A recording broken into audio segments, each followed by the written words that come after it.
Short দেখি, একটু দেখি, একটু তোদের ছোনাটাকে একটু দেখি।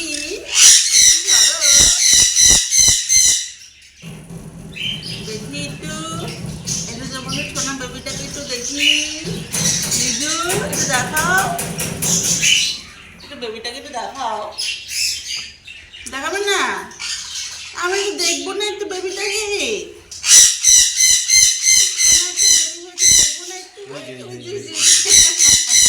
এই দেখে নিজের বেবিটাকে দেখে আবার দেখাবে না। দেখো ও ঢেকে ঢুকে নিয়ে বসে পড়ছে, দেখাবে না। দেখাবে না, দেখাবে না। এলিজা এই দেখা বেবিটাকে। বাবা ঢেকে ঢুকে নিয়ে বসে পড়ছে। ডিম দুটো বাচ্চাটাকে নিয়ে ঢেকে নিয়ে